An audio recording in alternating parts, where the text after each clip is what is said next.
take forever. Yeah, I mean, your estimate was a while. Right. At minimum, well, minimum is really 6 months. Okay. You know, I'll probably easily get that 9 months. Right. But I'll take it easily until 12 months just to make sure. That makes sense. Yeah.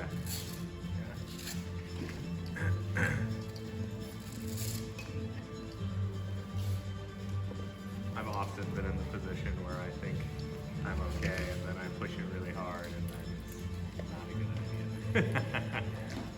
Well, my issue is that I heal pretty fast. So, you know, I just assume that I heal fast. Right, And right. it ain't better. Nope. Nope. Yeah. Should have stayed at home. That's I'll show you why. yeah, I feel like part of you know, aging has its impact on that kind of thing too. How old are you? 33. 33. Yeah. Okay, well yeah, the second you turn 30. Sure, second you turn, yeah. You can tell me that. It's You true. turn 30 that you need to get out. Yeah, it all starts coming back. My back's been hurting since I was 22. Oh.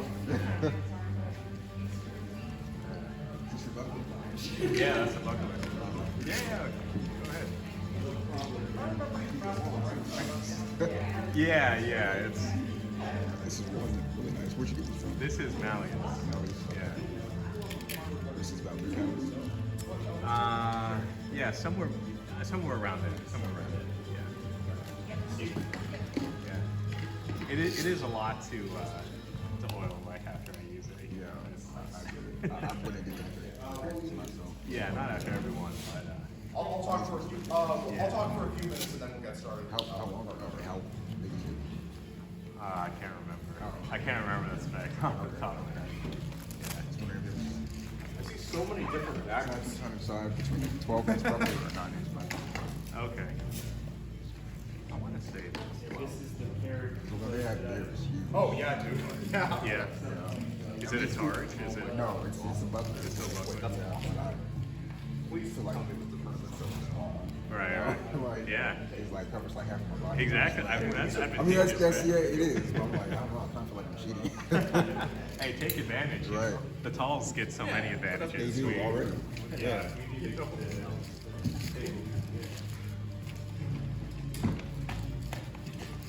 All right, come in when you're ready. I am ready for you. For this first bit, you could be hearing up well while I talk it.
That is a nice rapier, isn't it? I like it.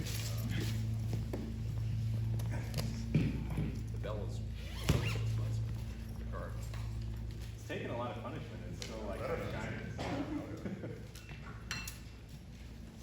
It's proven itself. All right, I think I'll start talking so as to gain some of the time that we have. So what we're going to be talking about today is how to use the rapier alongside a dagger. So the first thing that I want to talk about for a second is a little bit of personal philosophy of sword fighting, which is this idea that swords are swords. All swords are similar to other swords. All the things that you can do with one sword, you can do with another sword. Are some of them better in different contexts? Of course, but but being surprising is also good. I think that's going to inform a lot of what we do. So please, if you find it in your heart to later try out some of the stuff that we talked about today in another format, I would give Michael out. I think that that's probably, it probably will work and it probably will be interesting. So, this is not just for Rapier and Dagger, but we are aiming at that today. So, when you fight with a single sword, can we get a couple of pieces of what it's like to fight with just a single sword? Does anyone have any input on this? What is the fight like? How do you keep yourself safe? How do you hit your opponent? What do you do in it? What are you thinking about? Please. Control the center, weak on strong. You want to shut out your opponents. Right. So you're constantly using your sword to interact with theirs. Right. That's true, certainly, right? And it's because you don't want to die. Right, because if you make a mutual hit between the two of you, that's not a success. You failed also. You failed as much as you can by getting hit, right? What else is it like? What is it? I would say it's scary. I would say it's constantly tense.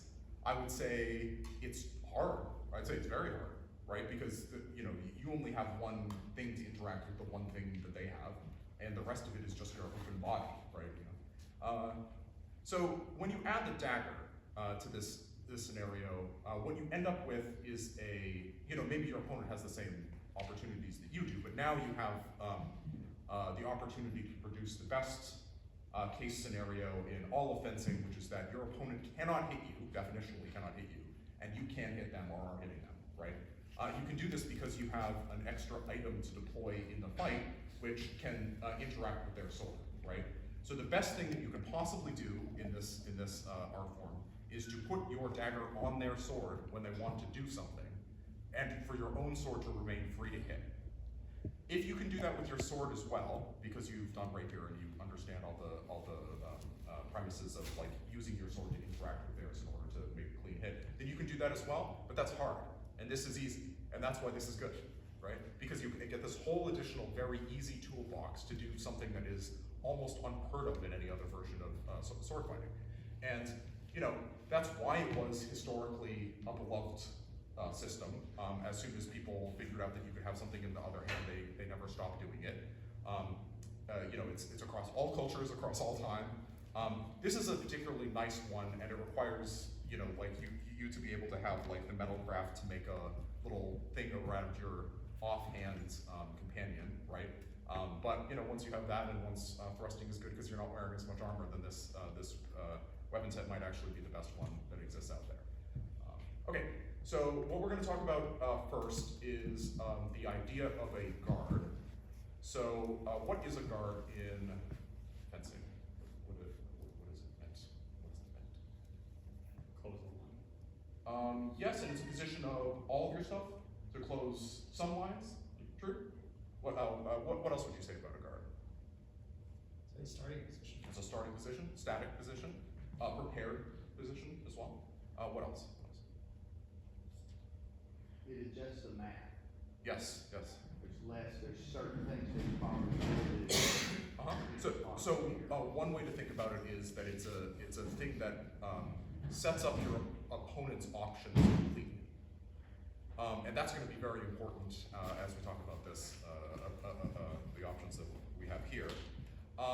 In longsword, there's quite a lot of guards, right? And that's like the foundational element of all of the historical sources. In Rapier and Dagger, there are fewer and they're less important in the sources. They are there, certainly, and also different sources approach them differently. So, for example, in Fabrice's system, what he has is he has guards that are based on the position of your right hand. So if your hand is out like this, he would call this a guard in third. If it was out like this, he would call it a guard in second. Sorry, like this. It would be a guard in second. These would be 3 different guards. Is that useful? No, it's not that useful. And so other systems have a more longsword-like understanding of this, and I think that's what that's how we're going to talk about it today.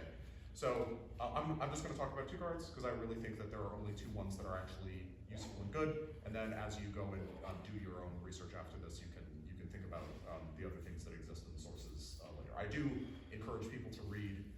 but today we're just gonna be doing this as reconstructed practice, right, where we're just talking about what's good. Okay, so when you form a guard, should you be protected against all of your opponent's attacks? Discuss. Sometimes. Yeah, okay, all right. And what is the sometimes? What is the alternative? When you feel their impending attack, Mhm. and otherwise, on the contrary, it would be to give them an opening or a bait Right, to draw right. them out. And I think that's very wise. I think you being unassailable is actually not fully desirable, because then your opponent is unpredictable because they are stymied, right? So they're gonna try some shit. They're gonna get aggressive, they're gonna try something crazy, they're gonna lunge at your legs or something. Instead, we really wanna give our opponents a defined opening that they can, they know what they're supposed to do, and you know what they're supposed to do. And if they do something else, you know, hopefully you're watching well enough that you can pick that out at the time, but you really wanna know exactly what they're gonna do before they do it so that you can counter it, right? Okay, so the first card that we're gonna talk about today is the one that I think almost everybody in tournaments at a high level uses if they've read a book. And so this one's called Mezzaluna, and it's the Moon Guard. And so hold with me for just a second. But there's a couple things that I want to hold on this as well. So your left arm is extended with the dagger. It should be extended comfortably. Your entire arm needs to be in the shadow of that dagger. You should hold your shoulder, and actually this is very important, so I'm going to talk about this for just a second. You don't have to hold it stable the whole time, but you need to hold your shoulder down and with your back engaged, so that the weight of the dagger goes into your back instead of being held by your arm. It has to be held by your arm somewhat, but it really needs to be mostly supported by your back muscles. And if that isn't the case, you're going to get tired and you're going to drop your hand. And then when you drop your hand, you're not in this guard, and therefore you don't get the benefits of this guard. Now, when you're actually fighting in a match, the only time that you technically need to be in this guard is the moment that your opponent could potentially attack you. So you only actually technically need to be in this guard when you're in measure, when you're interacting with your opponent. However, most people hold this the rest of the time too. But I'm just saying, if this makes you tired, then you don't have to hold it like when you're, waiting for your opponent to begin enough. Okay. So you hold your left hand out, and what's critical about this is that if I was to attack here,